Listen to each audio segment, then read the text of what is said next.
Hi, and welcome to my anatomy podcast. Today we're going to be talking about neurology, respiration, and phonation. We're then going to take those three systems and apply them to Down syndrome. We're going to be talking about basic anatomy first and then the diagnosis. Hope you enjoy. All right, let's get started with the brain. Now, the brain is the main organ in the neurology system. It's split up into two different hemispheres, the right and left, and each hemisphere has their own function. The right hemisphere is responsible for things such as music, art, creativity, color, attention, problem solving, and memory. And then the left hemisphere is responsible for things such as speech, reading, writing, auditory comprehension, and logic and sequences. Along with being split up into two hemispheres, the brain is also split up into four different lobes. These lobes being the frontal, parietal, temporal, and occipital. These lobes have their own specific functions. The first lobe we're going to dive into today is the frontal lobe. This has three different landmarks, such as the precentral gyrus, which is responsible for moving parts of the body, the prefrontal lobe, responsible for personality, and Broca's area, which is responsible for motor speech programming. The next lobe we're going to take a look into is the parietal lobe. This is made up of three different landmarks as well, being the postcentral gyrus, responsible for sensations felt in the body, the supramaryngeal gyrus, responsible for integration with writing, and the angular gyrus, which is responsible for integration with reading. The third lobe we're going to take a look into today is the temporal lobe. The temporal lobe is made up of two different landmarks, such as the Herschel's gyrus, which is responsible for projecting auditory information, and Wernicke's area, which is responsible for comprehending written and spoken language. The last of the four lobes is the occipital lobe. The occipital lobe is made up of one landmark, which is the calcarins sulcus, and it's responsible for vision. Now that we have a good understanding of the four lobes of the brain, let's talk about how those lobes communicate with each other and other parts of the brain. The only way there's communication in the brain is because of the corpus callosum. This is the major pathway that connects both hemispheres to the cerebral cortex. Not only does communication happen between the two hemispheres and the four lobes, but the brain also has to communicate with another handful of structures called the subcortical structures. Let's find out more about these structures. The subcortical structures are located deep within the brain and work together to help produce certain functions. The first structure is the hippocampus. This structure is responsible for creating new memories. The next structure is the amygdala. This is the center for emotions and behavior. The third structure is the thalamus. This is responsible for all of our senses except for smell. The next structure is the hypothalamus, which controls our automatic nervous system. This is things such as our fight, flight, or freeze reaction. The last subcortical structure is the basal ganglia, which controls motor movement. The next topic under the neurology umbrella we're going to talk about today is the cerebrovascular system, and this is how blood gets from our heart to our brain. In this system, there are two different sources, such as the carotid artery and the vertebral artery. The circle of Willis connects the carotid and vertebral systems to promote equal distribution of blood. While the blood is moving from the heart to the brain, this is also supplying glucose and oxygen to the brain. So let's take a second to talk about neurons. Neurons are the basic unit in the nervous system, and their function is to communicate and transmit information. Neurons can be efferent, which is for motor, or afferent, which is for sensory. Neurons are also polarized. As you can see in this diagram right here, the yellow parts of the neuron are myelin sheaths. Myelin saves energy for the neuron, speeds up transmission, and helps regenerate damaged or severed axons. All right, we're now going to talk about action potential. This is the change in electrical potential that occurs when a cell's membrane is stimulated to permit ion exchange. Now let's just take everything we learned and we're going to apply it to Down syndrome. All right, this information is coming from the National Library of Medicine, and one of the main characteristics of Down syndrome is reduced brain weight. The article I read said that the parts of the brain that have a smaller volume are the frontal and temporal lobes. MRI studies have shown that the decrease in volume is in the hippocampus and the temporal lobe. As you can see here, this brain in the middle is a lot smaller than this one on the end. Individuals with Down syndrome show a 20 to 50% reduction in neurons.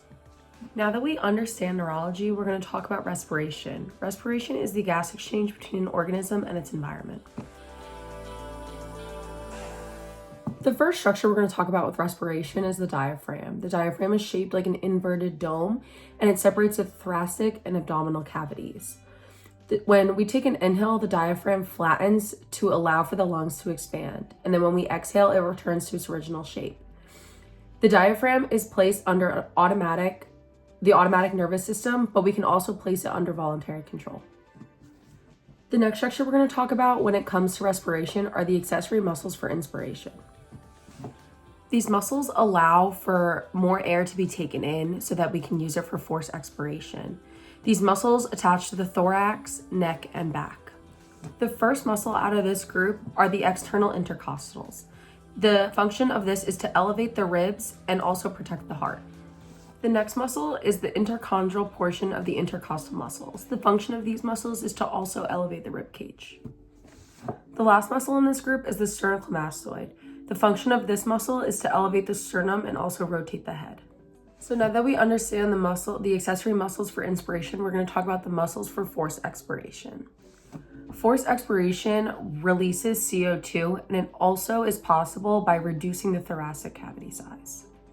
The first muscle is the internal intercostals, and the function of these muscles is to depress the rib cage.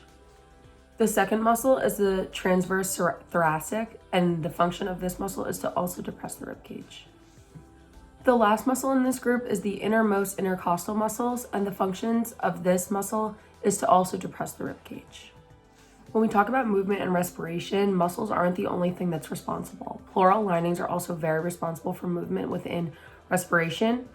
Pleural linings are connective and fibroelastic tissue that lines the lungs and other surrounding areas for movement. These linings create an airtight seal, and visceral linings line the lungs, and parietal linings line all the other structures. The function of this lining is to reduce surface tension in the lungs and also produces efficient respiration. So all those muscles we just talked about are for speech breathing. Now we're going to talk about how it's different from rest breathing. Rest breathing is passive, so it takes the force of gravity along with elasticity to create respiration. We're going to touch on Boyle's law now. Boyle's law states that as pressure increases, volume decreases, and as volume increases, pressure decreases. So let's relate this back to respiration. When we take an inhale, our diaphragm flattens, allowing the lungs to have more room to expand. When this happens, pressure in the lungs decrease. But when we take an exhale and the diaphragm returns to its normal state, this is allowing for the lungs to compress a little bit, causing the pressure to increase. According to the American Academy of Pediatrics, children with Down syndrome are more likely to have obstructive sleep apnea. This happens because the chest walls move too fast during respiration. The American Academy of Pediatrics conducted a sleep study where it showed that 45% of children with Down syndrome have obstructive sleep apnea syndrome. Now that we understand respiration, let's move into our last topic and talk about phonation. I want to take a quick break in the podcast to acknowledge our sponsors. Today, our sponsors are Professor Differding's lectures. I would not be able to do this podcast without it. This is the larynx, one of the main structures involved in phonation. It sits at the very top of the trachea, but also sits between the trachea and the hyoid bone. The larynx also houses the vocal folds. Phonation and respiration work very closely together, as respiration is the source of energy for speech and phonation is the source of voice for speech. When we talk about phonation, we talk a lot about intrinsic muscles. Intrinsic muscles are when the point of origin and insertion are both on the laryngeal cartilage. The purpose of these muscles is to make fine adjustments. This is things such as opening, closing, tensing, and relaxing. We're now going to look into the 3 different stages of phonations. These stages are initiation, sustained, and termination. The first step is initiation, and this is when the vocal folds adduct into the middle and they start to begin to vibrate. The second stage is sustained phonation. This is when the vocal fold vibration is happening.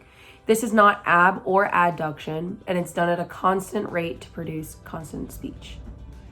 The third and final stage of phonation is termination. This is when the vocal folds are pulled out of the airstream and abducted from each other. The interaction between air pressure and vocal fold composition that explains the vocal fold vibration is called myoelastic aerodynamic theory. When we break up this term myoelastic aerodynamic theory, we understand what each part does. Myo is the involvement of the muscels. Elastic is the ability of the muscles to return back to its original state. Aero is the airflow and pressure, and dynamic is the movement and change. We're now going to talk about Bernoulli's effect. This is when, in a constant airflow, if there is a decrease in pressure, there will be an increase in velocity. So this next information, we're going to be talking about how phonation affects Down syndrome. This is coming from the ASHA Wire, and they state that people with Down syndrome may experience a frequency and phonatory disorder. Another area that people with Down syndrome may struggle with is developmental delay. Developmental patterns are normally shown by age 3. Thank you so much for tuning in to my anatomy podcast. It's been a great semester and I hope you enjoyed.